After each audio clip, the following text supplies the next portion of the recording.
how we roll, man. Some rock, some win, some roll, man. Some rock, some win, some roll, man. Some rock, some win, some roll, man. Some rock, some win, some win, man. Hello, everybody. I muted myself fast this time. Hello. Welcome to Zig Showtime, episode number 42, which is an interesting number. I feel like it's very appropriate that episode number 42 is about something cool happening in the Zig project. So this is going to be a particular non-standard Zig Showtime episode because it's not really going to be an interview. It's pretty much going to be a live coding session with Andrew.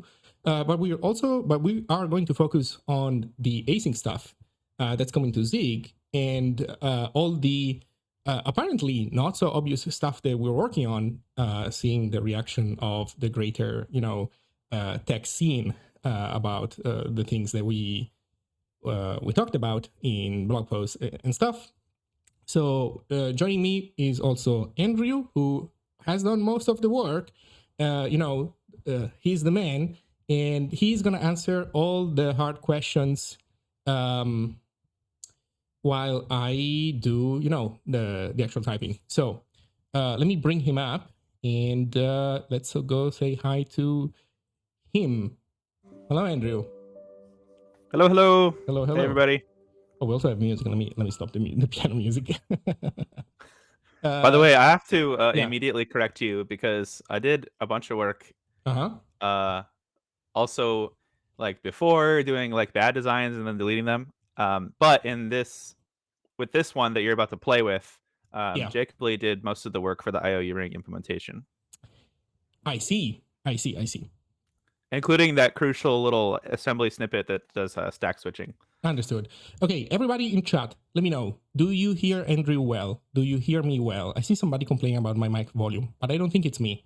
Ivan, I would say that's probably on your end. All good. Perfect. All good? All right. All good. No excuses. So, stack switching ready?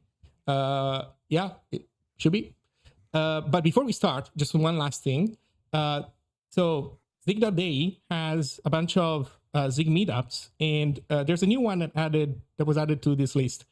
It's Los Angeles. So now Los Angeles has a Zig Day. I love the picture. Yeah. Wait, Andrew, can you explain to a poor, clueless European what are the the things that you immediately recognize here as an American? Well, I definitely recognize the logo for the baseball team. Oh, I'm this one. Sure. Yeah. Okay. And then I feel like it's kind of the art style of maybe it's the game Baba Is You art style. Oh, I see.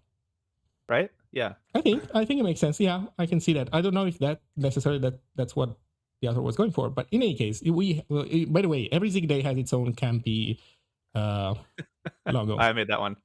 Yeah, this one from Andrew. Vancouver has that's a good one. Yeah, has a 0. I don't know. Anyway, I don't know what's going on there. There's also Milan. Milan has one. I think it's nice. Okay, so but the point is the Los Angeles one has also the first ever event has been scheduled for July 26th. That's not even that many days from now. And it's going to be somewhere at a library in the area. So maybe it's this map. That's what we were looking at. I mean, it was a map, wasn't it? Maybe it's this, maybe it's another, I don't know, section of LA that everybody recognizes. In any case, it's on Zig.day, and then you can RSVP by voting on this poll on Zigit, because the organizer for now has a poll to RSVP to. That's it. Okay, shall we get to it? Let's get to it. Okay, so here's my plan. So Andrew knows roughly what I plan to demo, but he hasn't seen me do it yet. So he's basically joining for the he's enjoying the ride as everybody else. But in the meantime, while I do this stuff, you can ask questions. So feel free to ask questions. Andrew can see them in Borg. Andrew can also maybe, I don't know if you have Twitch chat open yourself, but in any case, he can see the answers, the questions.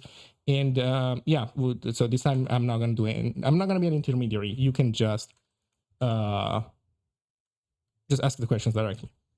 Sounds good? Hey, by the way, can you give me a little more pixels in my little display here so I can read your code?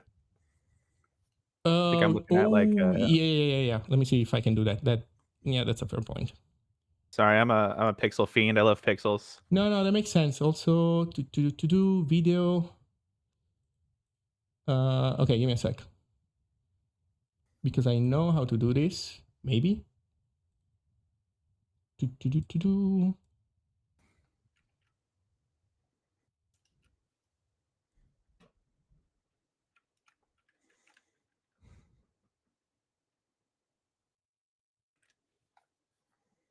Yeah. Okay, I don't know if these settings have been accepted or not. Do you see things better now? It's pretty blurry. It's still blurry. Okay.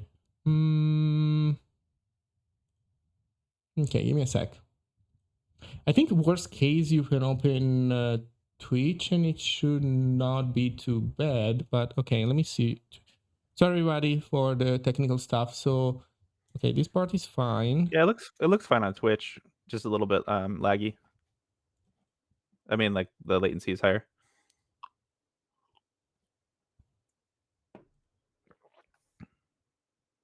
Fly out to Italy to get more to just look at his screen directly over his shoulder.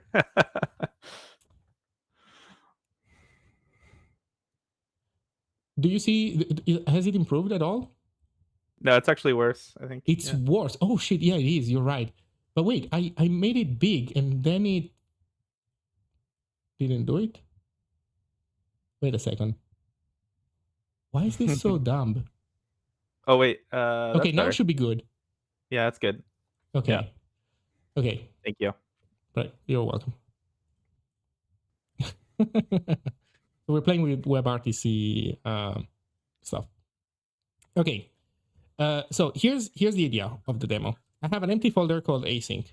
And the first thing that I want to show is I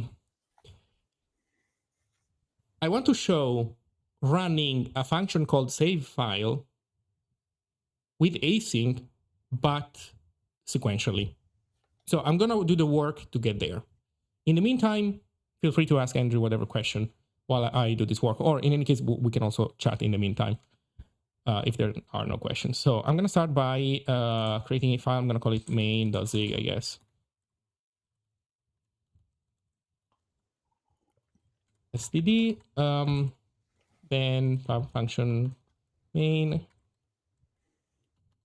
void. Okay, in our main function, we need to instantiate an IO, but I want to make my own IO. Also, here's another thing that I was thinking. While we make our own blocking IO version, so I'm on a Zig branch. Maybe I should also show Zig branches. So I'm gonna go here, do Zig. I'm on a branch called Async await demo. I have a few minor edits, so that's why it's red. I'm mostly deleting logging and fixing one concurrency bug. And we're going to take this as inspiration because we need, so to implement our own blocking IO, which it's not really implemented as a standalone implementation of IO right now in the standard library, we need to fulfill the IO interface. So I'm going to basically take code from there to know what to implement. Yeah, all that stuff before the VTable is stuff I'm trying to delete. Yeah. Okay, so we start from the VTable. And this is all the things that we'll have to implement ourselves.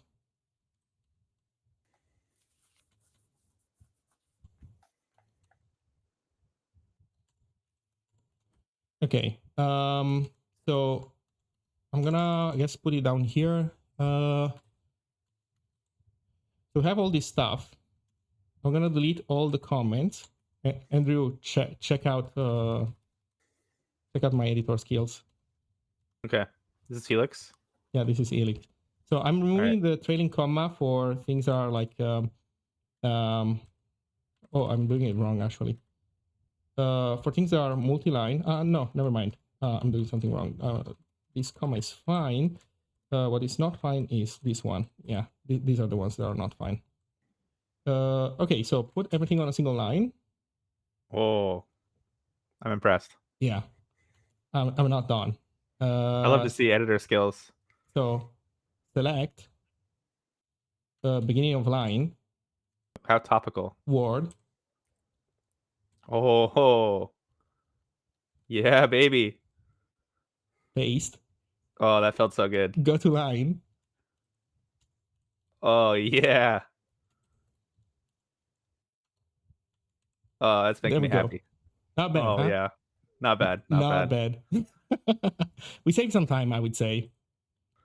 Yeah, definitely. Now next problems are any future. So we need these definitions to import them from IO. That was the concurrent edit.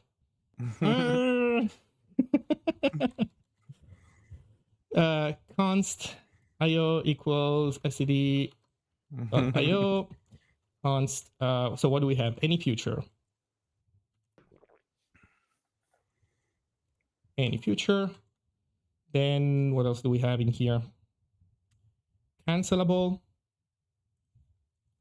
Andrew, in the meantime, any questions you want to answer? I don't know if there were. Yeah, one thing people are asking about is the future of stackless coroutines. And yeah, I mean, I think it's kind of just people want to know, like, how does it fit into the design, and how like sure are we that we're going to do it, and what will it look like? And let me just spell out like how certain it is and how not certain it is. So you know, when you work through a design space, what you do is you figure out a rough plan for the future, and as you get further in the future, it gets more blurry.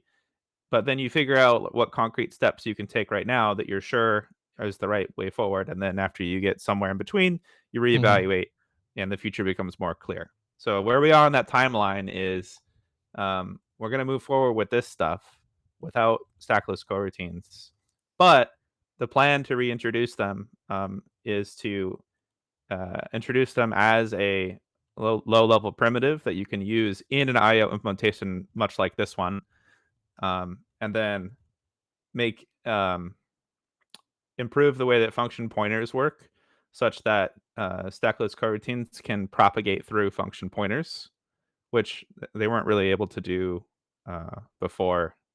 It was like pretty, I don't know, pretty broken. So with the taking advantage of single compilation unit combined with tracking all the possible calls of function pointers, we can make it work much better. And so that's going to allow us to have stackless coroutines be a choice of the IO implementation, which then bubbles across the VTable boundary into the application. So that's the plan. There's some design stuff to figure out to carry out that plan, but I don't think there's any major mysteries. Yeah, probably the biggest thing that we're banking on, that we need to figure out as soon as possible, is implementing this restricted function pointers language change, because this is kind of like the thing that is going to be unique to Zig, the language. All this other stuff is just standard library choices, you know? Like other languages could make these same choices too. But the thing that will make Zig actually different is restricted function pointers and how that relates to stack size calculations. So that'll be kind of like when we implement that, that'll be kind of like when we've really proved the concept that this is like a new thing that Zig's bringing to the table. Because if you remember, that was kind of like the big deal. Why, like here's a short little like history tidbit. Since I guess I'm becoming older, I have access to memories that the kids today don't have. So there used to be in web servers who used like a thread per request. It was like Apache did that, and then that became like old that became like boomer technology because threads per request was like too much memory. So these hip new technologies like Python Twisted and Ruby Event Machine and then Node.js, which really took off. They were doing event loops, single threaded even, and then they were just boasting like, oh, we support so many more concurrent connections than thread based request handling. And that reason for that is that these coroutines basically could have smaller stack usage, smaller memory usage than threads. So the memory usage of the stack is a big deal. It's like kind of a central design like decision to make the difference between these things. So my point is, and also both Go and Rust at one point in time, they were really trying to have like as small stacks as possible. They did this thing called segmented stacks, which is where when they start a task, they allocate only a very small stack, and then they would detect when it needs to grow. And this has all kinds of performance issues, but it shows you how much focus they were on keeping their stack sizes small. And so my point is, like right now, we just kind of allocate a big enough stack, just like we do for threads. It's not very interesting, actually.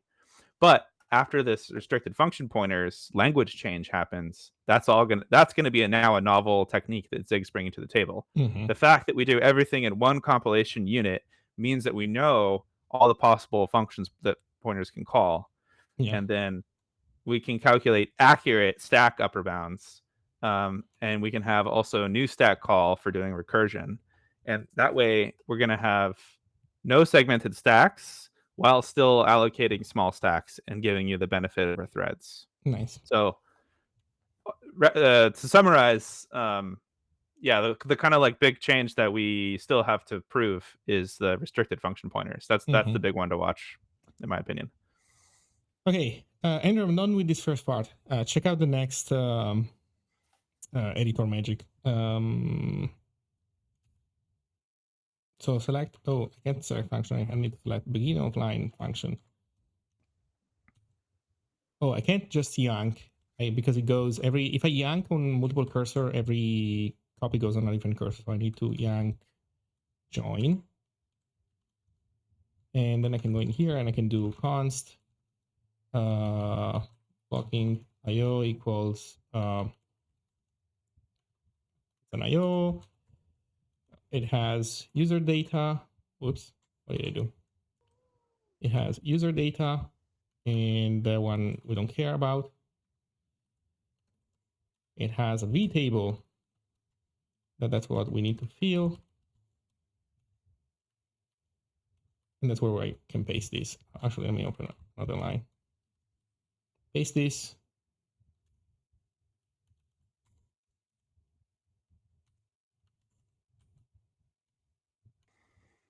Hey, Loris, I got a joke for you. What do you call a bunch of American names in a Vim buffer that just got copied? A bunch of American names they just copied. I don't know. What are they called? Yankees. Yankees, of course. Of course, they're Yankees. Okay, so we have the VTable set up to connect to our functions. I have another big problem though. So if I try to run everything with Zig1, Zig1 is my Zig built in that branch. So Zig1 run main.zig. We have unused function parameters. That's a big problem. How do we fix that quickly? You shouldn't have those. You should implement your IO implementation correctly. Well, here's how I'm gonna solve it. I'm gonna do this. Helix. I already sometimes go check the ZLS config file and I edit it. So ZLSM gives me the its config that tells me where its config file is, and they have this nice thing called force autofix. I'm gonna set it to true. Oh, that's nice. I'm gonna close this. I'm gonna open it. Ready? Yeah. Oh yeah, that's easy. Great. Yeah, and I'm gonna keep it on for a while more. By the way, I was just chatting about this with Richard Feldman on his podcast. Yeah. we both independently came, and Matt Clad too. All three of us independently came to the same like conclusion regarding like warnings versus errors. Mm-hmm. So my plan for these eventually is all these errors will move to runtime. So you'll get you'll get a compilation failure, but it will still produce you a binary that you can run. And then if you hit a function that has even a syntax error, it will just print at runtime like syntax error in that function. I think this is an integral part of Rock's design. Oh, really? It's nice. Yeah. Rock does this already. Or rather, sorry, I'm not 100% on up to speed with the latest implementation situation, but this part of the design was part of the design of Rock for a while now, I believe.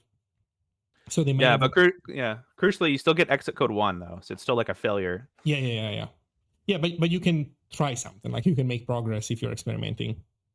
Yeah. Although, by the way, there's a lot of questions, so let me know like just when you want to have a break for me to answer questions. Yeah, so here's what I'm gonna do next, basically. So we have all the boilerplate done. I need to implement now. I'm gonna implement the code sample the actual example that I want to run, and then we're basically gonna have to fill out all these panic to dos until it works, which is not gonna be super hard. But feel free to answer another couple of questions, and then we can run the VOO. Okay, and we're making a blocking IO, like single threaded blocking. Yes, okay, cool. Yeah, blocking IO, like very, very dumb IO. And once I'm done writing the example that I want to run, then we can discuss that. Okay, sounds good. Okay. I was gonna answer a follow-up question then here, which was, you can calculate. Okay, so someone's pointing out that I was mentioning stack usage calculation in Zig, and like we have access to pretty good stack calculation due to having only one compilation unit. So this person, Stirpy Times, pointing out, well, what about being interoperable with C? Because then you don't know stack usage. But we control the linker, which means we actually can. And I've been working on the pipeline so that we get access to all the linker inputs ahead of time. Which means we actually have the ability to notice which functions you call. Like if you make an extern call, examine, disassemble the binary, the objects that you're calling into, and check the stack size of these things. It can't always work. So, obviously the machine code could do like crazy stuff. But most machine code doesn't do crazy stuff, and you actually can statically observe the stack size from it. And so we would know this at compile time, and we would be able to then infer stack size for these things for like most symbols, and then for the ones that you can't, then you have to annotate them. So pretty cool stuff you can do when you control all the different components.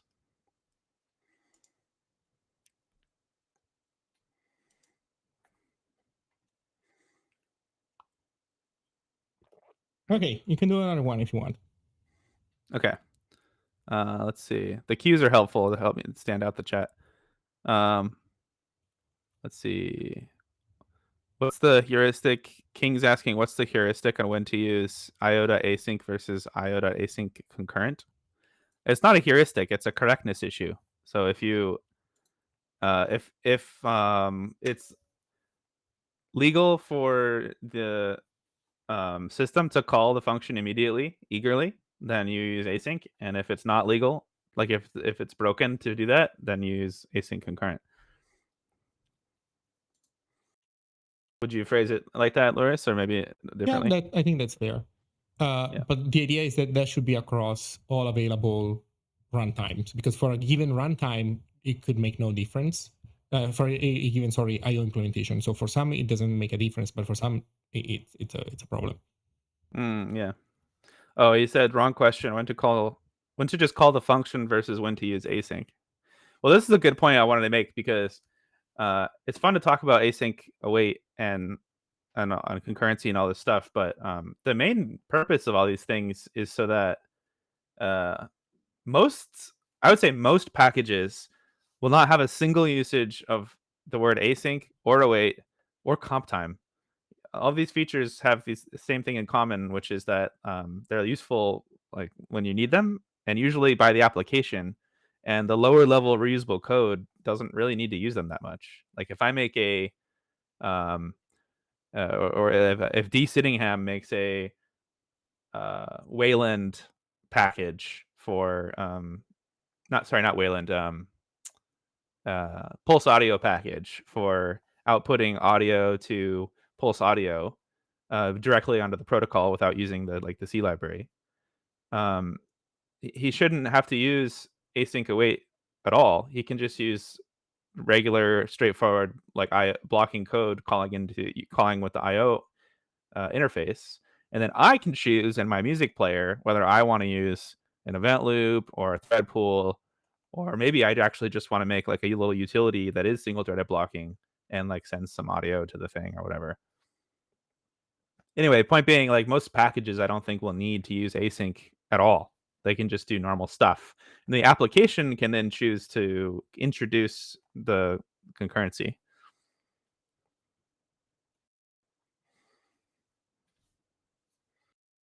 I'd say async is like more of a tool, like at a higher levels of abstraction in your application.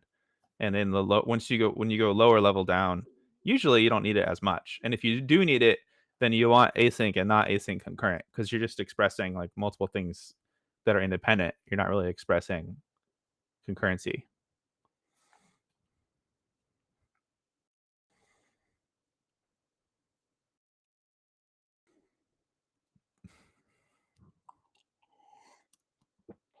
Good example of when you need async concurrent is if you spawn a child process and you want to read both the standard out and the standard error. And maybe you're also communicating over standard in on the child. And imagine if the child process it's blocking, so it's going to write to standard out like a lot of text, and then it's going to write to standard error a lot of text. And so if the parent process tries to only read standard error first, it's going to be waiting for the child to write to standard error, but then the child is trying to wait for the parent to read from standard out, and so you get a deadlock. So this is an example where the parent will need to use async concurrent in order to read both of the streams without deadlocking.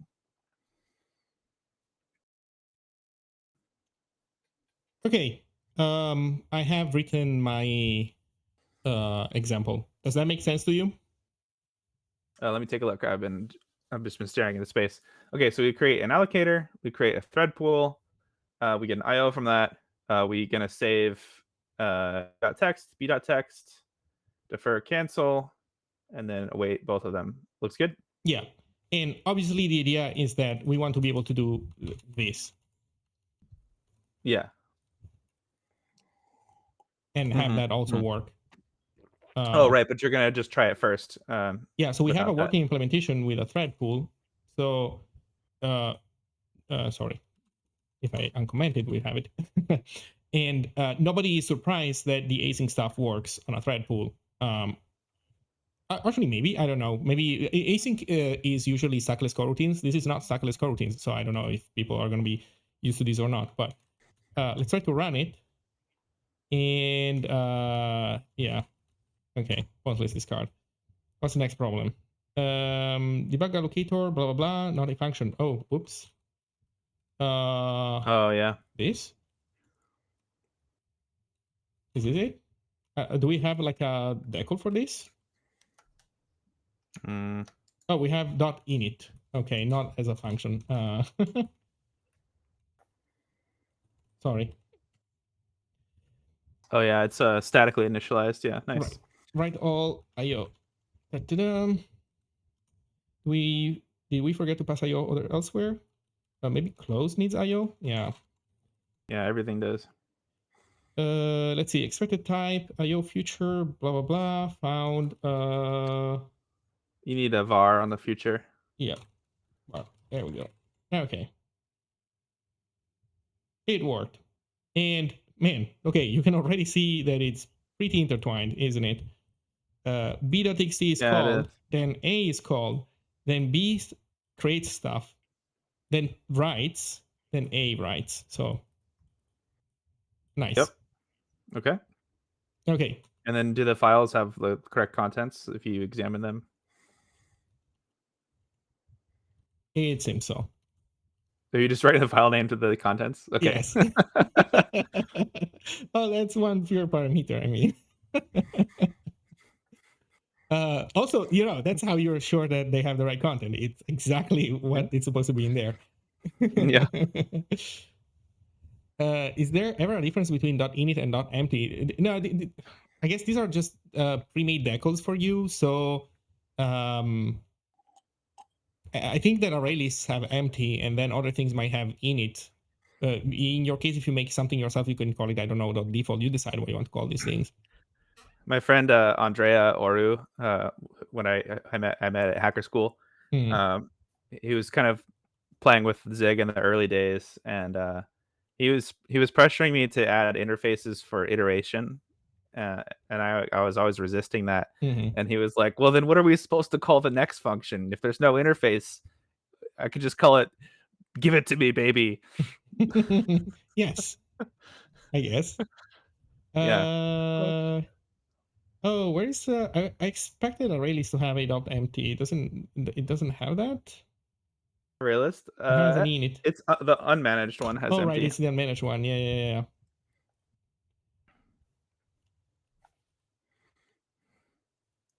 There we go. Yeah. So empty is defined as this default. So yeah. Okay. Let's go back to the main stuff. So. Okay, third pool works. What happens if we run it on our blocking IO? Well, let's take a look. Well, first of all, it makes the allocator not needed, which is pretty interesting. Yeah. And then let's see, typecast VTable does not support structure initialization syntax. You just need a little ampersand there. Yep. Take pointer. Well, it panics. It doesn't do much. That's fair. So the first thing that we're panicking in is async. Okay, for the people watching, there's one critical point that you have to be aware of. This is io.async, but this io.async is not this io.async. They are related, but you see that this signature is very different than this signature up here. Here I'm passing a function and its arguments. Here I'm receiving user data, result. So this is the interface primitive. So when people call io.async, they are calling into some functionality that is embedded in the IO interface that does a bunch of stuff, and then at some point delegates some more logic to the concrete implementation. So this is us. This is what we are implementing. Yeah, that's basically just a type safe wrapper around a virtual function call. Yeah. So here you see that there's a start function defined that we're getting here, and the start function basically takes a pointer to a function, and actually takes two opaque pointers, so we don't know anything about them, but it casts them back to the concrete type. Yeah, to the concrete type. Oh, and also I expected one of them to be the function, but it's not even that. In any case, yeah, no, it's not even that. So casts everything back to the argument and the result type, and then it calls the function. And so this start function is passed down here in the invocation as the last argument. And so when we go implementing async, in our case, we literally just want to call the function immediately. So we do start, and then we pass in we have a beautifully untyped function. Context and result. Save. ZLS takes care. Autofix is nice. I like that. Yeah. So there we go. And then we have to return. So the idea here is if we had to do something more complicated, which requires, not running the function eagerly, we probably would need to heap allocate, or in any case, somewhere put some extra memory with extra bookkeeping, but we're not doing any of that. We're running everything eagerly right away. And so we return null. And that lets the IO interface know that we've already run everything to completion as soon as we return from this function. Why are we doing this? Because we're a dumb blocking IO implementation. Maybe we can take a look at what the thread pool implementation does for this. And then I want to answer this good question about cancellation. Mm-hmm. So IO thread pool function async. So the thread pool implementation does, well, yeah. So if it's in single threaded mode, the thread pool implementation basically does what we are doing right now. Otherwise, what does it do, Andrew? Can you quickly recap the code? Yeah, it basically allocates a closure on the heap, and if that fails, it falls back to eager calling it. So that way, it doesn't have to report memory failure because it can handle memory failure by just doing the thing eagerly. Mm-hmm. And then that closure is basically a entry on a queue, and then one of the workers will pick up the queue item. Right. So you're basically, let me think about it for a second. Okay, so you're queuing this closure, and then eventually it will get scheduled on a thread. Mm-hmm. Can you scroll down a little bit? Yes. I was trying to see if there's anything else more interesting here. Okay, so there's a little bit of logic around managing this shared array. So we have to lock this thread pool mutex because of the shared array. So this logic is dealing with the fact that it actually is lazy. So it starts with 0 threads, 0 workers, and then only if you actually call async will it spawn a thread in order to do something asynchronously. Mm-hmm. And then it caps out. Okay.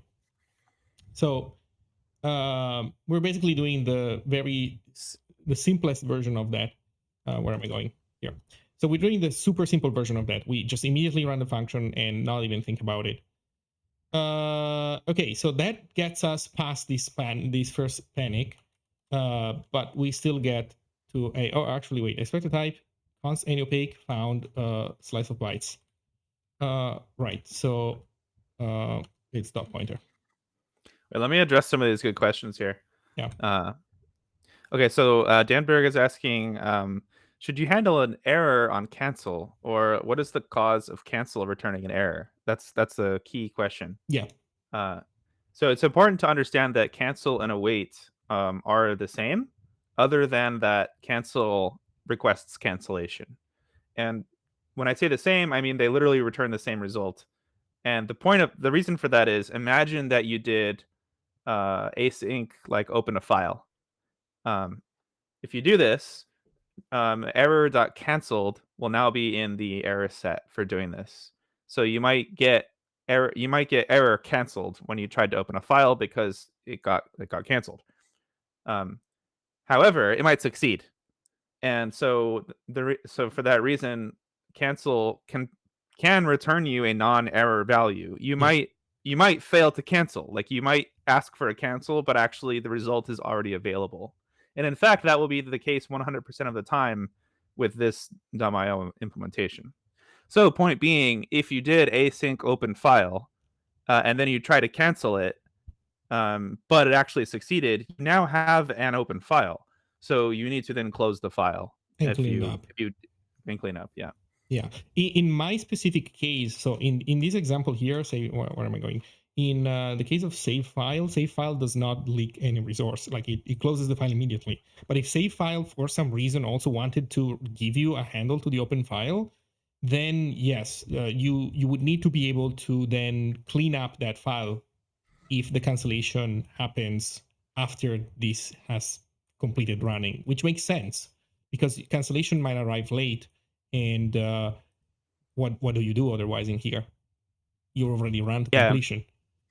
Or it might allocate memory or a different resource. So point is, if success means a resource is allocated, then you have to handle success in the cancel by freeing that resource. Yeah. Okay. So what was I doing? Oh yeah.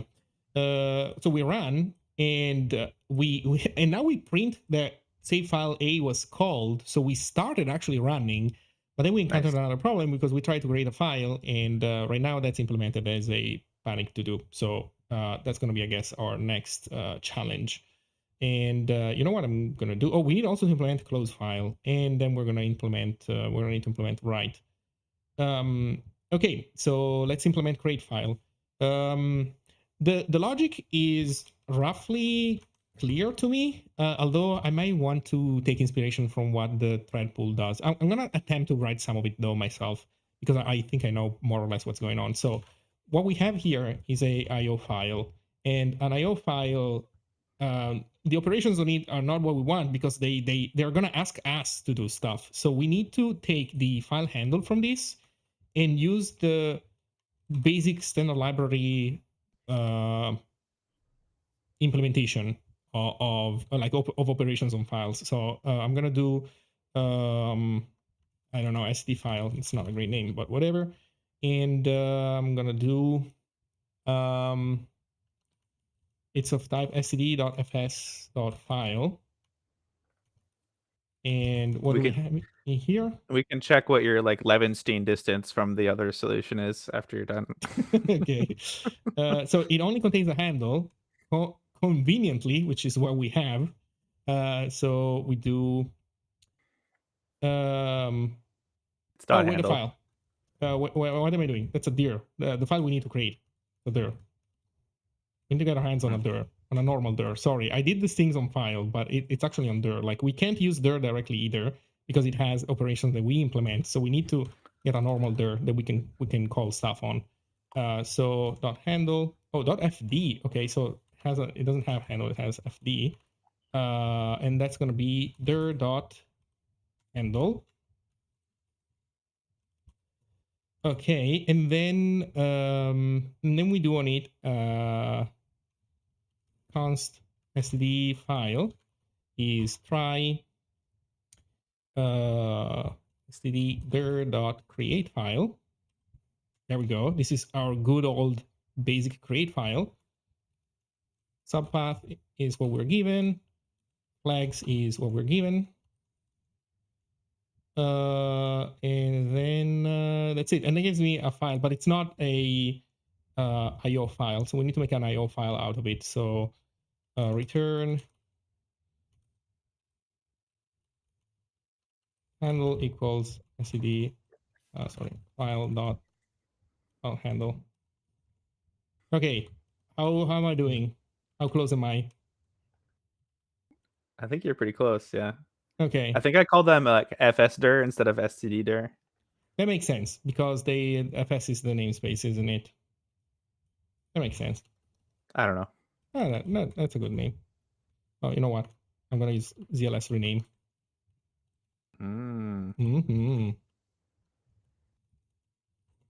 Okay. So with this, we create a file. Let's see if we make any progress. We do make progress because now we are locking on, we're panicking on, it says file created, and we're panicking on the pwrite. So that's good. We made progress. So I think the idea is going to be roughly the same also for pwrite and for close file. So I'm going to do close file maybe first. Well, you know what? Let's just do it. Let's follow the errors. So we have here a file. No, it was not pread. It was pwrite. So we have a file. We want to do a fs file. Someone's asking, aren't you going to need to have mutex in the IO interface? And the answer to that is, yeah, there already is mutex in there. Yeah, they're part of the interface. Condition wait, mutex lock, mutex unlock. Guess how I'm going to implement those in the blocking IO version? I think I know the answer. So handle is going to be our... Pop up a Windows dialog box that says mutex encountered. Do you wish to continue? Yes, no. Retry, abort, ignore. Yeah, exactly.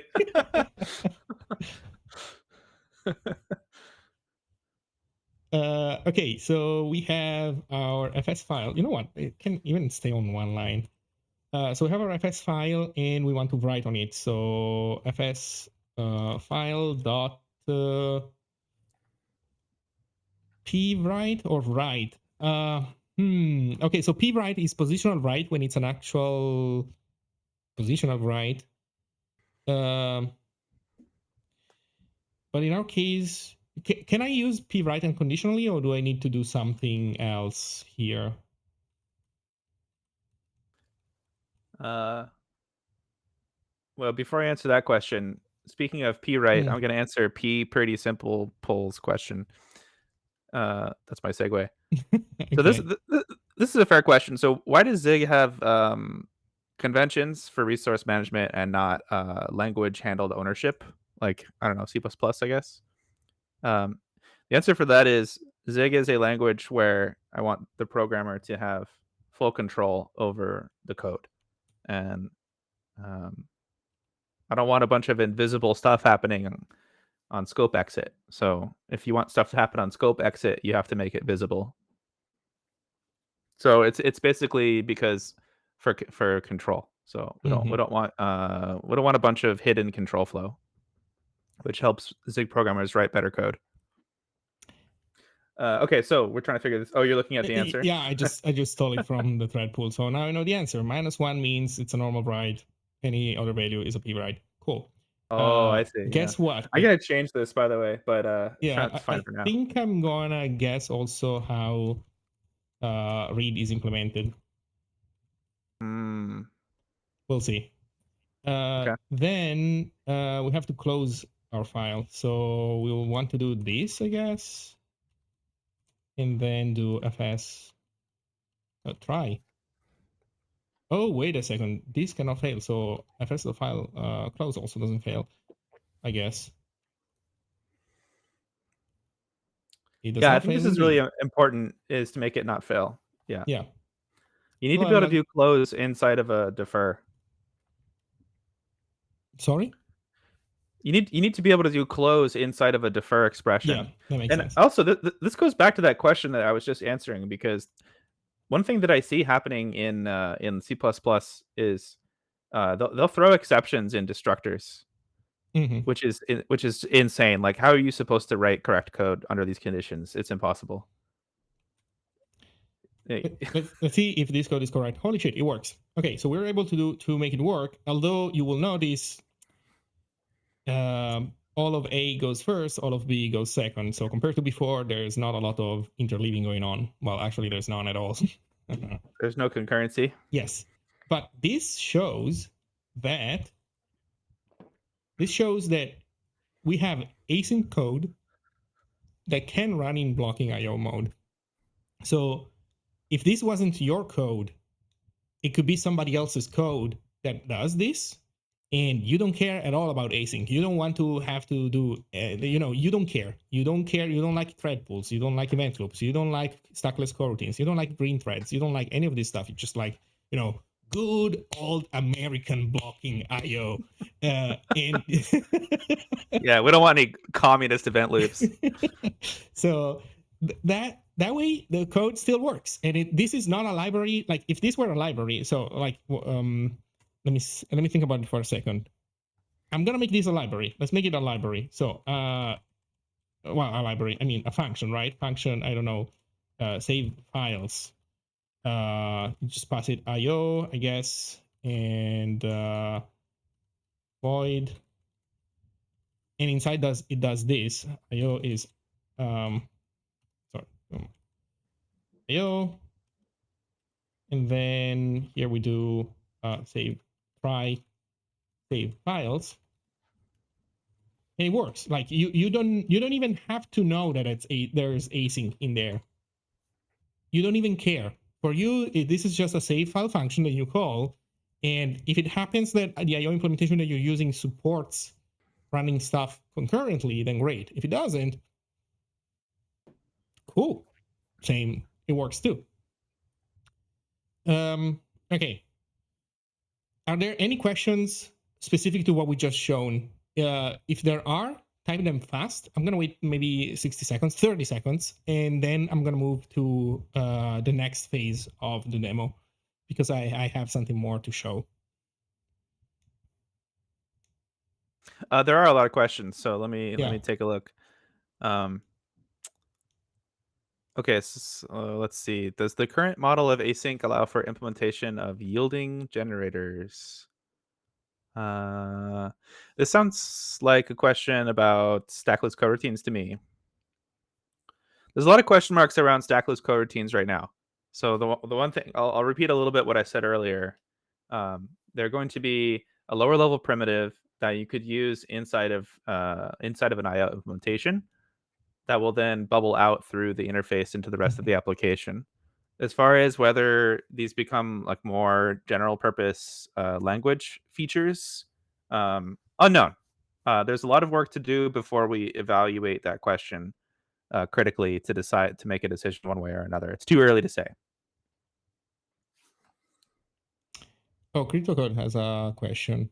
Let's say that save file takes an allocator. Is it just understood that async something callers must pass thread safe allocators when using a thread pool, since functions may not have been written with concurrency in mind? I think we have a clear answer about this stuff in the Zig ecosystem.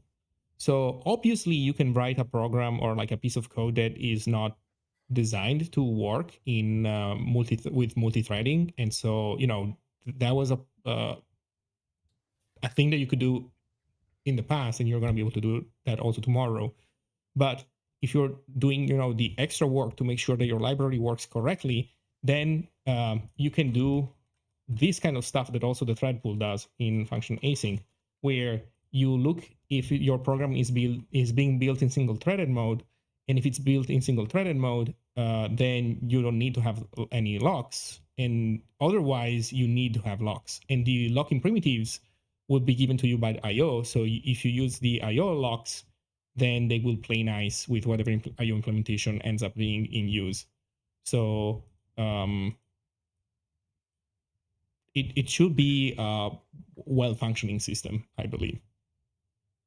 If save file takes an allocator and it does not need to be thread safe, then the application calling it async will not cause like an issue with thread safety. Mm-hmm. Yeah, for the coroutines, I think that because I see there's also a follow-up comment. I was mentioning this earlier today. So the way I understand coroutines is that you have a function and you want to interrupt executing it for whatever reason.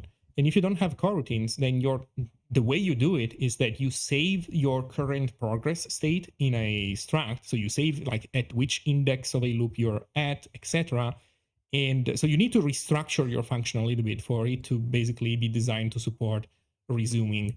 You save this state externally, and then you can invoke that function multiple times. And based on the state that it reads from, the saved data, it decides it starts from the beginning, from the middle, whatever. But if you have generators, then this whole state saving and restructuring of the function does not have to happen, because you run the function a bit.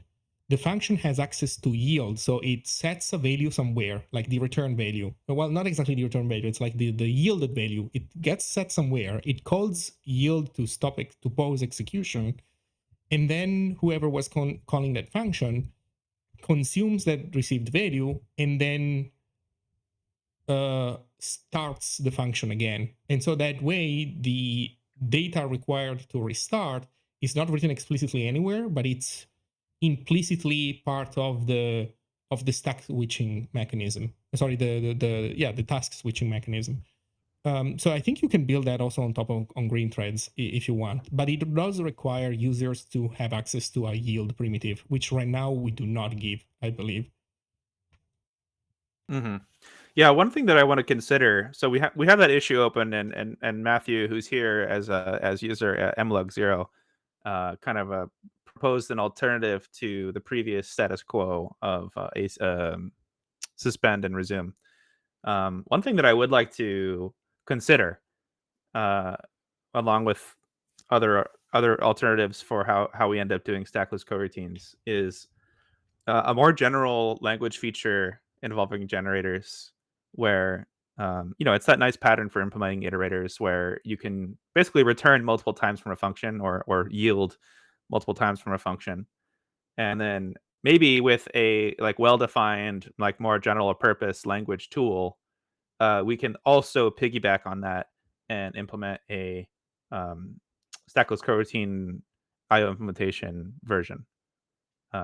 So that, and the justification for the added language complexity there, because that is an additional language feature, is that you need this state machine transformation for IO to work on certain targets, and so let's try to define it in a nice manner, in a general manner that lets you take advantage of it in the language, and then you can also take advantage of it in the IO implementation. So that's something I would be interested in exploring on that topic when we get there. There's a lot to do before we get there. Yeah.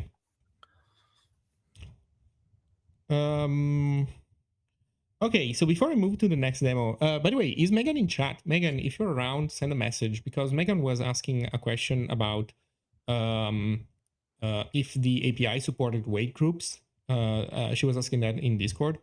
And when I replied, it was like a few days ago, and we didn't have a precise answer. Well, I mean, weight groups there's weight groups in the IO implementation. But while this is not yet, this is still work in progress, but we are also in, what was this, the last day or two, that we've been discussing a primitive that is basically, for people that use Go here in chat, you know how in Go you can launch Go routines, but then usually what happens is that you launch Go routines. I don't know, maybe you're better programmers than me, but when I used to do Go, I would launch a bunch of Go routines and then at some point realize that as I completed more the program, that I needed eventually to take control over what's going on with those Go routines, at the very least to await for them to complete. And so eventually you always have to give them like a wait group or a channel to close them, so you will need to wire in back some kind of coordination, synchronization. So we were looking the last couple of days at this idea of, instead of having, Andrew demoed a Go function that basically spawns a coroutine that you don't have to await, that basically it awaits itself in a sense. But now we've been discussing about this idea of not doing that, and instead embedding the concept of a wait group to this concept. So you can spawn Go routines that you don't have to wait, but then you still keep count of them in a wait group. That way, a clean shutdown is something that you can achieve trivially, and you don't need to go back and rewire stuff in. So that's another idea that I find very interesting that we've been working on.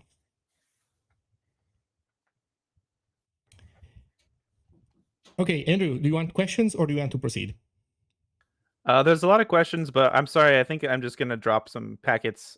You can feel free to repeat your questions, and I'll try to pick them up again.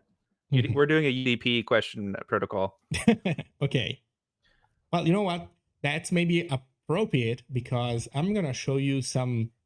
I was about to say TCP, but that's not true, actually. I'm going to show you some Unix socket protocol. So, okay. So here's the idea. This is cool. It is cool to say, look, I don't care about async, but I can run async. You know what? To complete this, I guess, this section of the demo, we should also point out explicitly one thing. This doesn't work every time. You can't run any random function async, and it is guaranteed to also work in blocking mode. That is not guaranteed.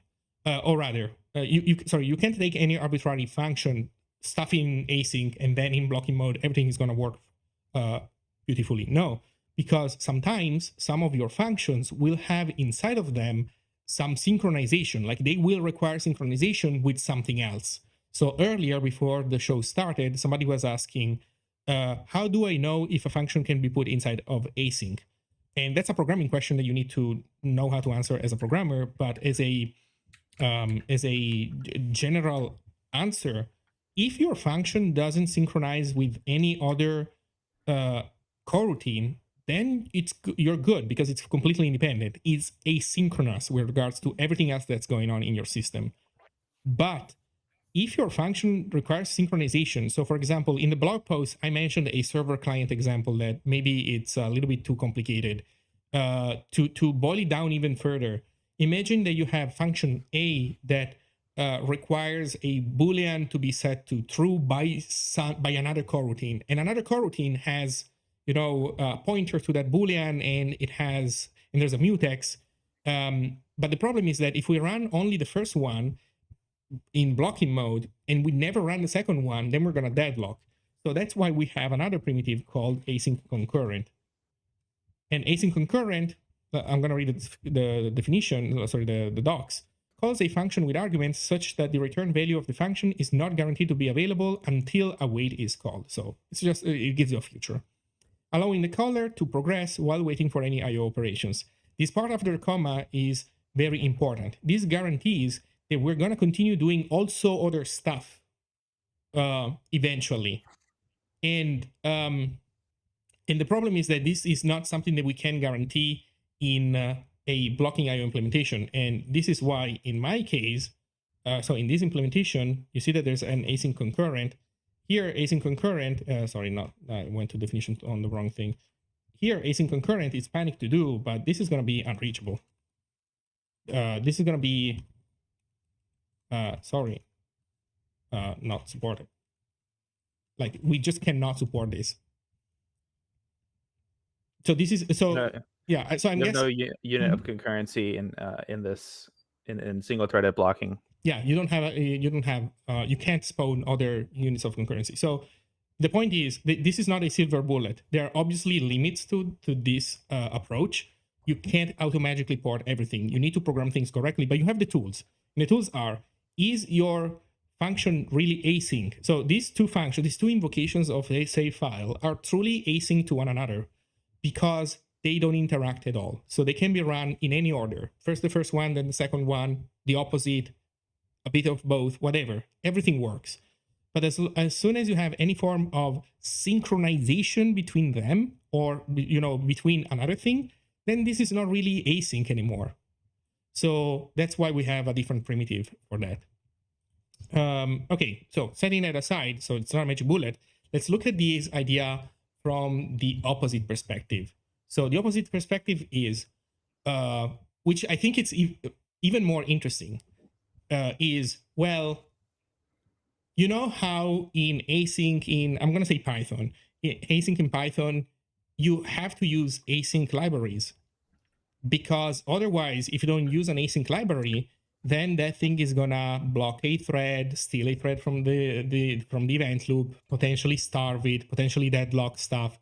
So it's can you mix async code and blocking code like in Python? Yes, you can, but there's a big set of downsides, because async implies also concurrency, implies an event loop.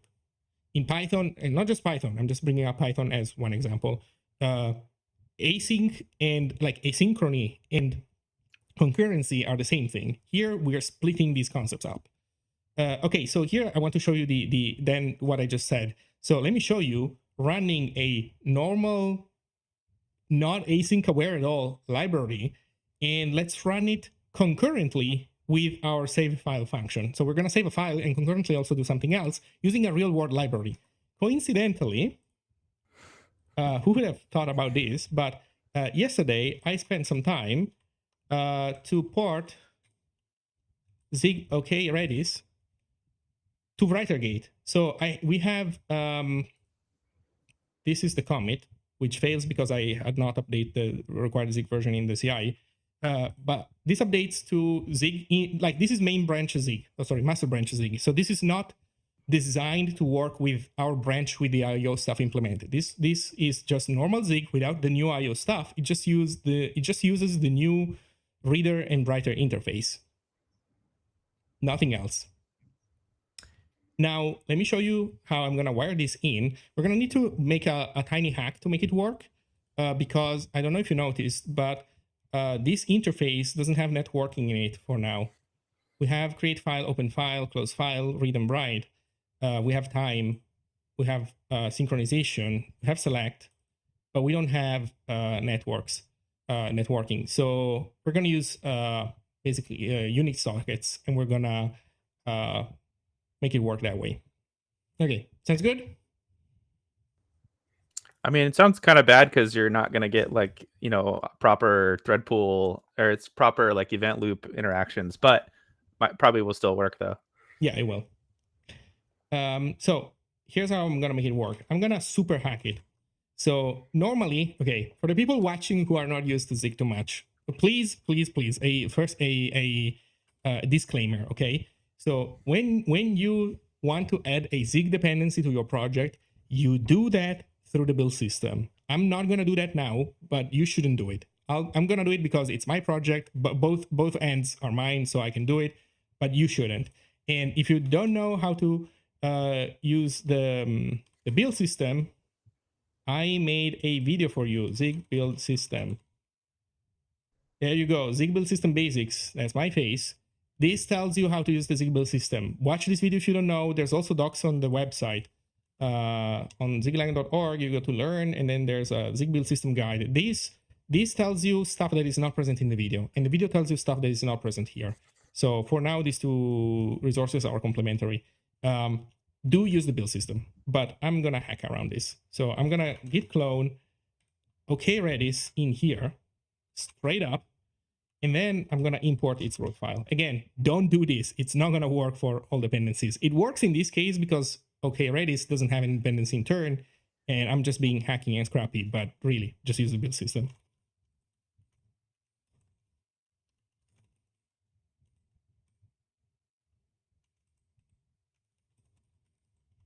Okay, so we have Redis.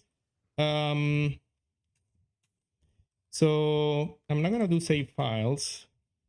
How am I gonna do it? Let's do it like this. For actually no, while true, we're gonna save file. Actually, we're gonna do it. Let me think about it. We're gonna do it async style. So I'm basically gonna copy this, I guess. But one time we call save file, and one time we call save database. Database, which I need to implement. So I guess it will take a client once I implement it. So okay, let's get, so this is what we want to do basically afterwards. We're gonna do that in a loop. So let's get our hands on a client. So const, actually, no, I think it's var client equals try redis dot client dot init. It needs a connection, which right now we don't have. And then it needs some options. Okay, so we need to get our hands on this is an SCDnet stream. So we need to get our hands on one of these guys, but we can't do that through IO. So I'm gonna do it, I guess, the old-fashioned way. So I'm going to, I'm gonna do this, fs. Let me think about it for a moment. How am I gonna do this?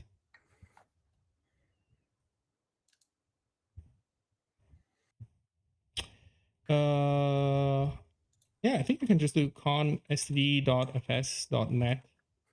Sorry, fs net. Connect Unix socket. And then what am I gonna give to it as a path? Redis.sock. We try this. And then we pass it down. So this should make it happy. And we need save database.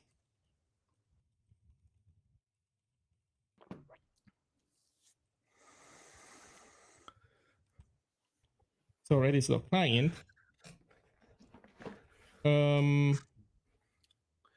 King is asking if we would use io.async as a replacement for a thread pool spawn and wait. And the answer is yeah, definitely. But Thread you just pool have to use spawn and wait. Oh.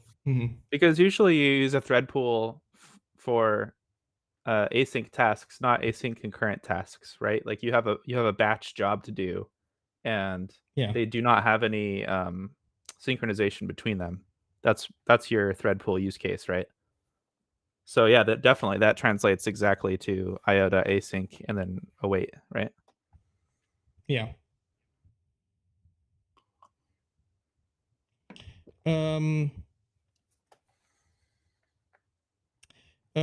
Okay, let me see what I was doing. So save file database, we do try. Maybe save database is not a good name. I think in here I want to maybe keep pulling a value from Redis.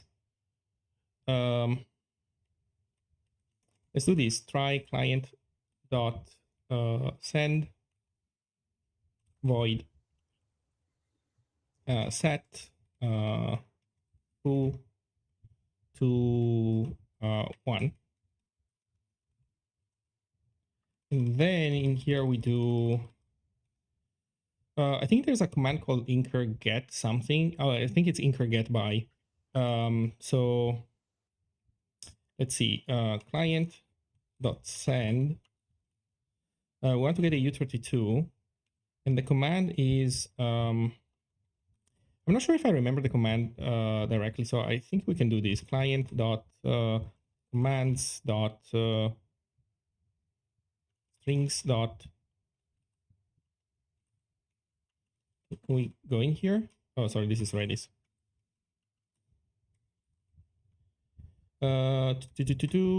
Incur by. Oh, wait a second. There's no incur get or something. I guess incur returns the older value. That makes sense. Okay, never mind. All right, it's been a while since I used Redis. Okay, so we incur foo, and we get the value back.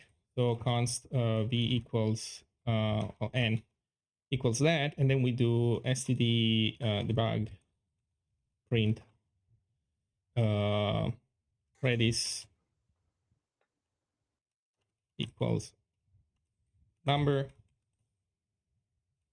and okay, that sounds good to me. We're missing a comma here. Okay, so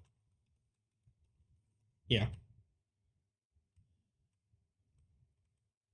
Okay, that sounds good. Is this gonna work? Well, we need to run a Redis, but I think this should work as is. Okay, so we're connecting to a socket. Yeah. Presumably you're running Redis on that socket already. Yeah. And then we connect, and you're doing this outside the IO implementation. Yes. Okay. And Mhm. and then in a loop, we're gonna just start writing a.text to a.text over and over again. Yeah. While also sending increment foo to the database. Yeah. And we print all these things as they happen. Yeah. So and by the way, for the viewers, debug.print has no plans to change, so that will always be a blocking unbuffered write to standard error. Okay, let's see how far we get. Right, we're missing reader and writer buffers. So this has been updated to writer gate, so it needs this. That should help you understand the difference of when to use standard.log versus standard.debug.print. Kind of helps illustrate the difference, doesn't it? Because debug.print is it's very useful because you're going to print something right now without interacting with any like async or IO machinery, whereas logging is application defined and appropriate to just like live in there and do the appropriate thing. Yeah. Let's see what's the next problem. Client needs to be a what? Type pointer okay Redis found const pointer okay Redis. Because oh no, I'm copying my client. Don't copy the client. That's a bad idea. And we pass it in by pointer. Yes. Okay, file not found. That is good. File not found makes sense. So where do we do this? I think we can do it here. So I need Redis. And then you can run Redis. It's Unix socket Redis dot talk. Oh, I'm running it from the root directly though. I need to remember this. Pipe Redis server. This runs a Redis, which accepts connections from Unix sockets. The sock is not in here in this directory. It's above, so we do // Okay, let's see. Well, it's working, although you can see that it's obviously like not really well intertwined. It's one thing and then the other because we're using blocking IO. Let's switch to thread pool. Oh, that was the blocking IO implementation. Yeah. Nice. Right.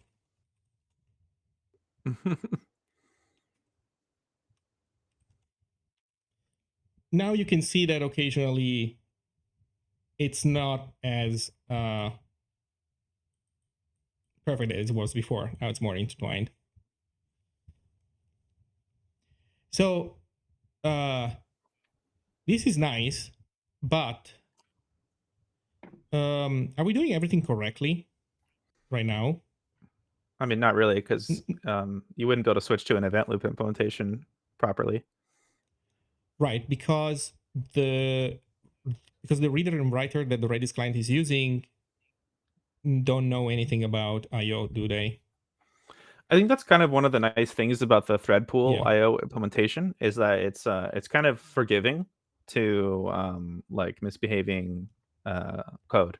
You know, like if someone was pointing out earlier, you know, if you're interacting with a bunch of C code or something that's like not aware of IO, if you're using the thread pool implementation, you're still gonna be kind of fine. What do you think will happen with the green thread implementation? Which I haven't used even once up until now, but we do have it. I think it'll work, but it won't be optimal because you'll get sometimes like blocking when you're supposed to get task switching. That's fair. Yeah, But it because also has a thread pool, which will insulate you from these kinds of errors. yeah. So shall we? I don't know. Shall we try it? Let's try it so that just so the people can see. What do you call it? You call it event loop, the one for green threads. Yeah. What are you gonna call it once you have stackless? Yeah, we might need to workshop these names a little bit because also the thread pool version supports single threaded mode. Yeah. But to be fair, having this, I don't know if it's as a dedicated implementation or just like a static initialization. But this is nice, like being able to do IO equals IO dot blocking.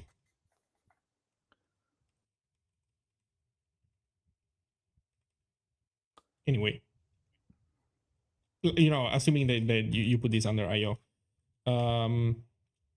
Okay, I'm gonna instantiate the event loop version. So var, I don't know, green.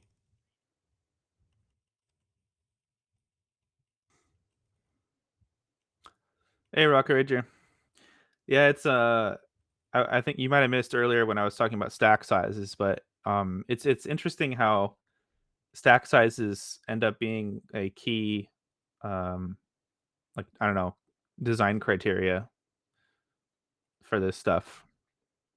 It's something that I kind of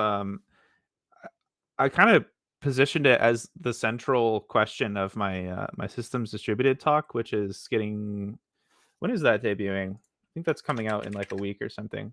10th of August, I'm pretty sure. Or 11th. 10th?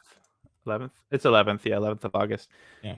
That'll be kind of interesting because I did this talk about all this. It's about all this stuff. And I did it a month ago when we yeah, I don't think it's announced yet. It's here. Oh, it is. There you Yeah, go. right there. There's your answer, Casey Banner. Just simply don't forget to flush. Just kidding. Where was I going with this? Well, in this talk, I kind of I posed the buffer size that you use for IO streams as kind of like the central like motif that I kept coming back to, which honestly was a little clunky. It just seems kind of unimportant, like when you're just sitting in the audience listening to me talk about all this stuff. But according to the actual design space, it's actually key. Like using a buffer that's not too small or not too big for streams. Yeah. It's actually it's central because that decides your stack size if you're doing it right. And then that decides how many things you can do concurrently, which then decides your IO implementation strategy, and it decides like how efficiently you can use your server hardware at capacity. Like it's actually so central what Yeah. buffer size you use for streams. It's interesting. I can And also show in fact, a tiny example of that. But please continue. yeah, I guess to wrap up, when I was through most of my programming career, whenever you're asked to pick a buffer size, it just seemed kind of like random to me. Like should it be 1 kilobyte, 10 kilobytes? Like what do I even use to decide the answer to this question? And only until like now in my programming career do I feel like I fully understand. I've like fully like Neo from the Matrix, like see how buffer sizes fit into the overall picture. And the answer is you actually want them to be there's like a flow chart. So like if you're interacting with like files on the operating system, then there's just like a sweet spot where it overcomes the syscall overhead, and that's what you want. But otherwise, if you're in the middle of like a stream pipeline, you actually want the minimum buffer size possible, such that the stream implementation can then simplify its implementation by assuming that it has access to at least like X amount of buffer. Yeah. And then by doing this, you make your function call graph smaller, so you can have more recursion depth. You can touch less CPU cache lines, and then you can also have smaller allocations for your coroutines and your threads.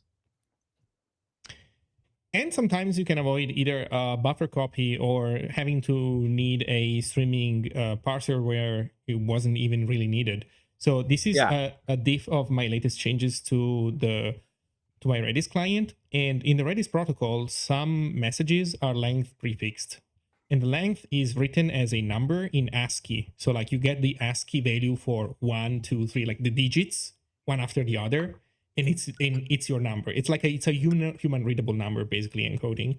And but you need to parse that into an actual number. Here I stumble upon the version where it does parsing a float, but the concept is the same. So there's a few numbers expressed this way in the Redis protocol. And previously, what I was doing is I had my randomly sized buffer where I would copy each character until I found my delimiter so I would copy into until I found my delimiter, and then once I'm done, once I find the delimiter, then I skip. There's a new line after the R. So the Redis protocol is like telnet friendly, Windows friendly. Windows moment. And look at what it is now. Now there is no buffer. There is no buffer copy. There is no randomly sized buffer, but there's take sentinel. So let me show you what take sentinel does.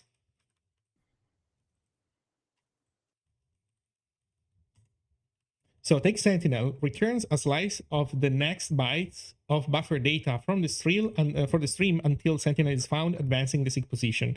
So basically, take sentinel is a way of reading up until the sentinel, but by referencing bytes that are within the reader buffer.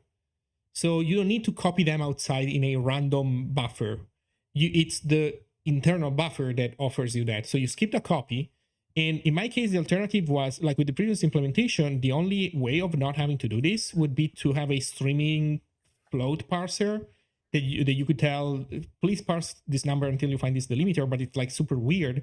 In this case, since we do want to have some buffering anyway, we just reference the internal buffer. And of course, this means that the internal buffer needs to be at least big enough to hold these numbers, but that's a requirement that you can document.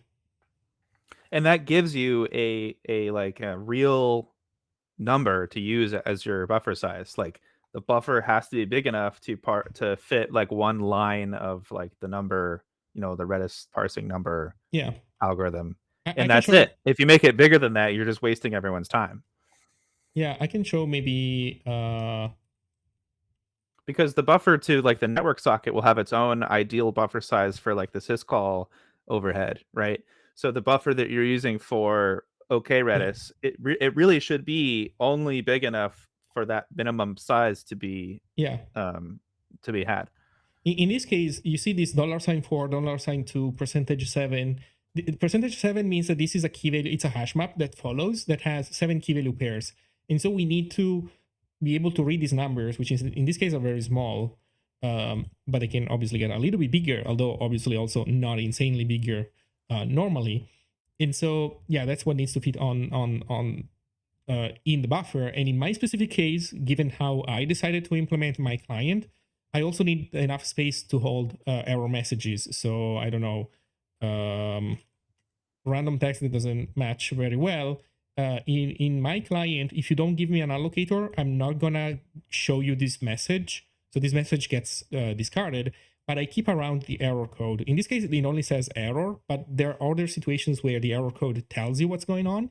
And so I do give you access to this. And that is another example where I need to have enough buffer space to be able to read this value, because I do the same. I basically read bytes until I find a space, because that's how Redis errors are structured. Yeah, and what's really nice about this is that so you require a minimum buffer capacity of, I don't know, like 8 or something to be able to read that error code. And then you require a minimum buffer capacity of, I don't know, 50 or something for the integer parsing. But it's kind of like a union, right? So you just take the larger value of that, and that is your minimum buffer capacity requirement. And so you kind of are offloading like all these different potentially complicated logics into the same byte buffer.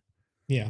And I think, and this is good because this is like, obviously having a maximally bigger buffer could save you some syscalls, but this is the threshold where some things internal to the logic can be simplified significantly. Like this is like a particularly meaningful threshold. Yeah, exactly.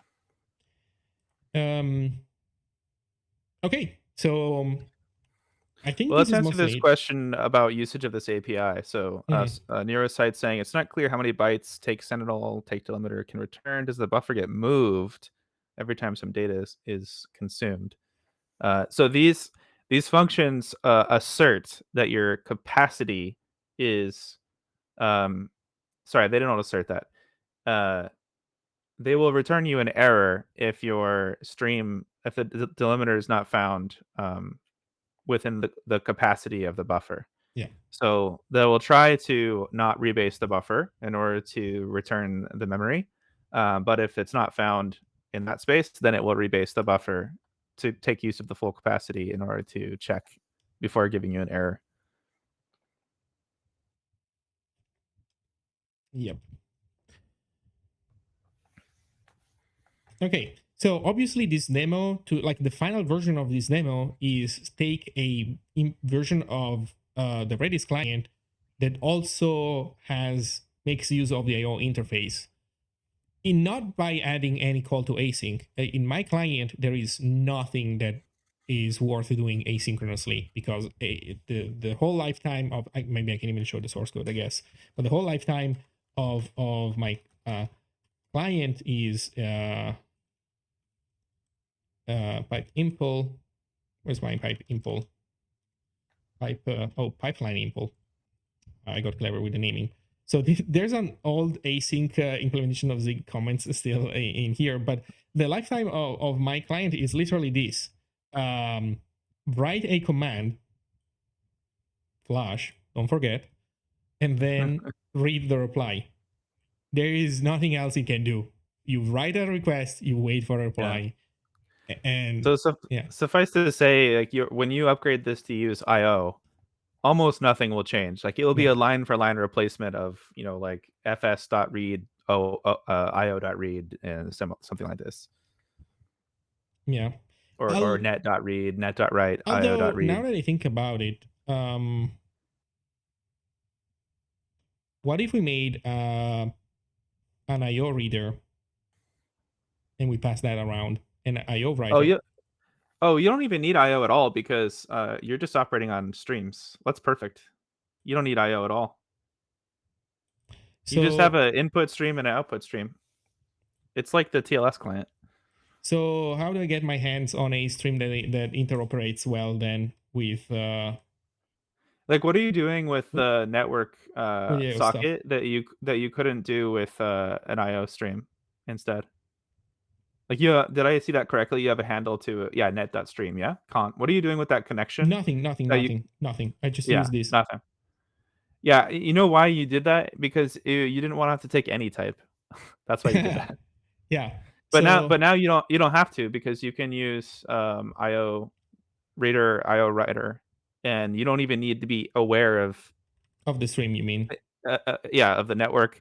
Maybe someone implements they mock it and they want to use your client. Now they can. Yeah. You can actually delete your networking dependency from this now. Let's do it. Okay. So you're saying I should accept a reader and a writer. I put them here, and we're good. Right? Yeah. So is it so you're going to output to the Redis protocol. And your input, right? You input from the Redis server. Yeah, so the readers you're reading from the database, the writers writing to the database, and that's it, right? Yeah. So that's going to be an IO.reader. And then writer is going to be an IO.writer. Yeah, and these are the two like ends of the database, right? Yeah, let me get also IO. Yeah, and you don't need net at all. This does not have any networking dependencies actually. And King was saying send to, but well, that's the reason that the reader and the writer have vectored vector supports in there. So if you hook these up to the application can then hook this up to a network writer, and it will lower to send message, send to, all that stuff. That was a improvement I made on Windows recently, where it's actually properly using vectored writes to the network.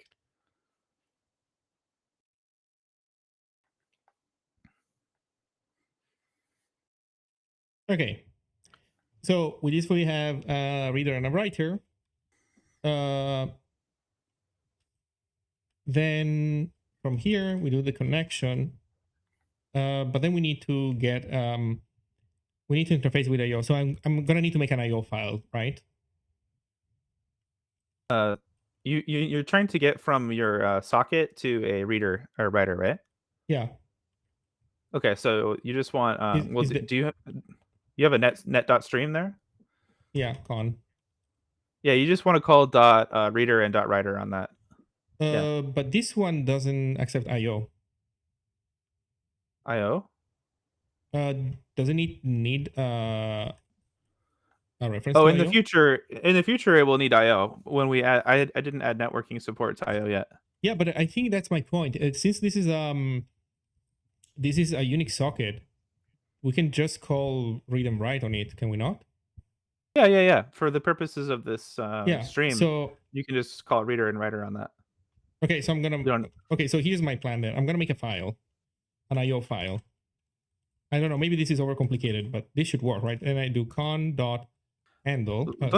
Don't you already have a net.stream? I do, but if I do con.reader, yeah, this guy doesn't accept. Sorry, there's too much random code in here. But if I do this, then this one doesn't accept an IO. Well, I believe. Why do you need it to accept IO? Do I not need it to accept IO? Wait, with a file, do you normally not like if I have a file and I want to get a reader from it? Can I do that? I guess I'm confused about whether you're trying to do this properly using the IO interface or not. You know what? Maybe I'm confusing myself. Give me a second. So if I have a file and I want to get a reader or a writer from it, how do you do it? I didn't update this to support IO streams yet, but this will need to have the reader. So Okay. In the future, the file.reader and file.writer will gain an IO field. They'll need the IO field in order to work. Okay, so how do I get a reader and a writer that correctly? For networking, it's not implemented. You can't do that. Okay, but for a file, I can because we were doing this right now. Also not implemented yet. I didn't implement. I didn't add the Oh, you're IO. right, because we were calling a create file, but we were doing write all on a file. Yeah, but you didn't implement a reader or a writer. You're right.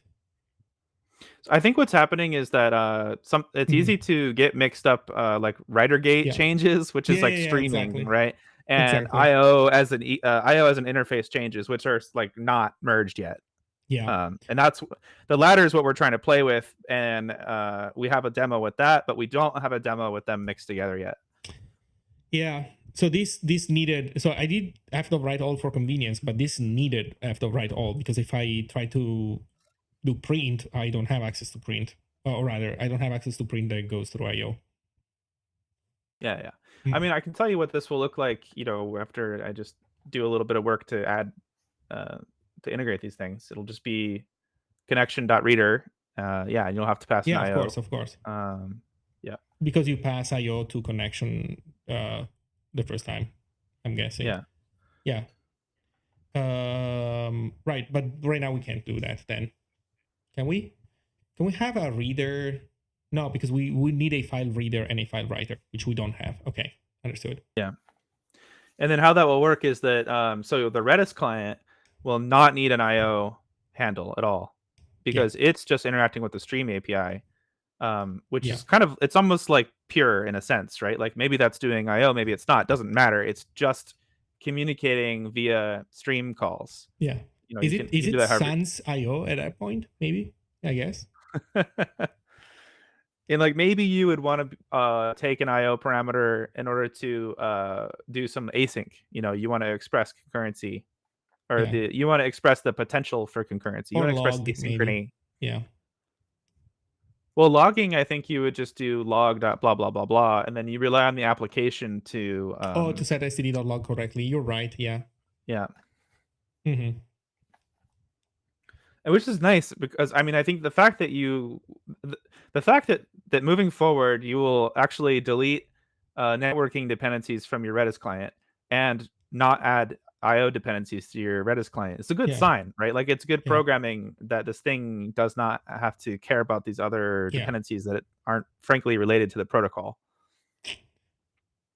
Yeah, that makes perfect sense. Okay, so the demo has to stop here. So I guess we are stopping basically shy to being able to fully integrate Redis with IO. But I mean, I think that we showed enough that, as a viewer, you can extrapolate and understand that, small details aside, this is going to work. So this is a client, so a database client implementation, like a real world one, that doesn't even need IO. And then in any case can play well with the rest of the system. And I don't think you need to pass those buffers either. I think that you well, yeah, if I give to it a reader and a writer, like previously I was using a specific reader writer implementation, right? Here I was doing NetStream writer, but yes, you're creating the writers in this code, but that's actually not quite right. You want to create those outside this code. Yes, and I want to accept. Well, I mean, I will want to do that. Right now, there's not yet a big point to do that. Right. But yes, so I am going to accept just a reader and a writer, or maybe I'll make a convenience function. I don't know, but the client itself doesn't really need that. Yeah. Yeah. So you'll create those buffers that you have, wbuff, rbuff. You'll give those to, it'll be like con.reader rbuff, con.writer wbuff. And that gives you your reader and writer, and then you're going to pass those to Redis. Yeah. But Redis won't. So your Redis client, not only will it not have a network dependency, not only will it not have a IO dependency, it won't even decide buffer sizes. So it's very flexible. It's very reusable. Yeah, I mean, it doesn't right now either, because these guys they come from the init options. But yeah. Yeah, that's good. Yeah. Yep, that makes sense. Okay, so I think this is it. Do you want to do? Are there still pending questions, like good ones that you wanted to answer? There's a quick one here. So I think Stirpy time got sorry, it's the opposite. So standard.log does not need an IO. That the API of standard.log is not changing. My point is that you can continue to use standard.log without caring about how things get logged, because the whole point of that interface is that the application overrides logging. And so if the app and that happens like next to main, right? So you'll have your main function, and then you have your like log overriding function. Yeah. And there's a default, but if you can choose to use an IO to do logging if you want, you can send your logs over the network. I don't care. Just do whatever you want. I think a way of explaining this is std log does need to integrate with your specific IO implementation when you're the application developer, but it doesn't have to do so by accepting a parameter, because std.log is a singleton. Like, it's global memory. There's one instance of that thing, so the application developer can personalize its behavior, which I guess if we want to say it in a very basic way, the application developer gives a pointer to IO to std.log, and then your library doesn't have to care about any of that at all.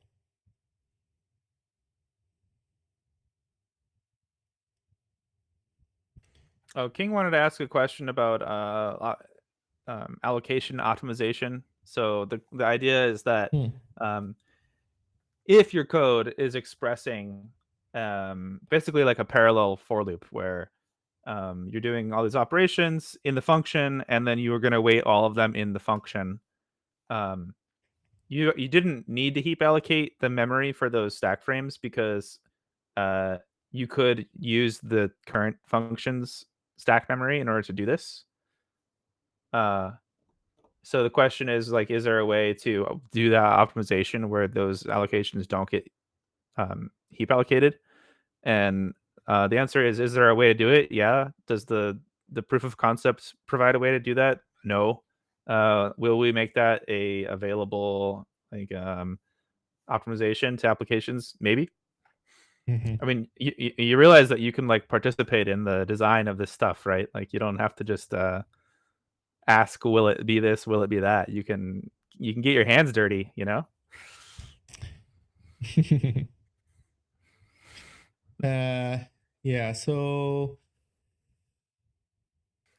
what did I want to say? Oh, there's, though, talking about generators one last time, I think there's an interesting point that, in my opinion, goes against having generators support in Zig, because generators requires code to have yield. Like, if you want to write a generator, you need to be able to yield. That is necessary as a user. That's the point. Yeah. And right now, the API there is no IO.yield that you can use as a user of the API. Yielding happens inside IO interface whenever you're doing actual IO or synchronization, like locking, trying to grab a mutex. So right now, users are not expected to write IO.yield. And I think that while it could be added and you could like users to use it, if your goal is to have seamless interoperability between async code and non-async code, then IO.yield is not something that the people who don't want to think about async are going to put in their code. They don't want to put it. They don't want to think about any of this stuff. And on the other hand, yield is a task switching primitive. So it forces you, it's not async, it's concurrency. It forces you to have task switching. So it makes your code not as portable. So if you, basically, I guess the long story short is, if you use a generator because you like the style of programming, and now you have a call to IO.yield in there, which can't be taken out because you're actually calling it directly, then now a non-task switching context can't execute your code anymore. So yeah, I think there's a cost to generators that you're talking about if you wanted to write generators using an IO yield primitive. Yeah. But there's an alternative, which is to make the language support generators with stackless coroutines, which is possible to lower on all targets. Okay. And it is, So it's portable in that sense, but I mean, it does change the well, yeah. Anyway, the thing that I was alluding to earlier is that like maybe we can have like a nice generators language feature that also happens to be what we use to implement like a stackless coroutine based Yeah. IO implementation. Async suspended is extremely close to just being yield. Okay, that makes total sense, but it is tied to stackless coroutines. Understood. Okay, I feel now I understand what were you saying earlier when you said that to you generators tied to stackless. Now it makes sense because I guess in Yeah, they don't have sense, to. yeah, but that's how I would do it for sure. yeah, that makes sense. I mean, the downsides of not doing that are huge. Like you definitely do not want to make your code not runnable without task switching just because you wanted a slightly more convenient way of implementing your function, I would argue. Okay. So shall we? Yeah, there were lots of good questions. I missed like half of them, I think, but hopefully we at least covered some ground there. Yeah. So I was about to make a joke about async and concurrency, but then it didn't work out really well. So I canceled. You got interrupted though. Yeah, I canceled it in flight. So I think we can call it a day. I would say this has been what, 2 hours and a half. It's been a 2 hour long show. So I think lunchtime. Yeah, lunchtime for you. Oh yeah, dinner time for me. So thank you all for hanging out. What is it? Thank you. Thank God you didn't add it to an IOTA group. Otherwise, you couldn't have canceled it. Yeah. So thank you all, and I'll see you next time. Andrew, is there anything else you want to say before we end the show? Nope. Thanks, everyone. Okay. Wait, I need to find the right scene. I forget where did I put the show end. Sorry, guys. It's coming. I swear. This is how we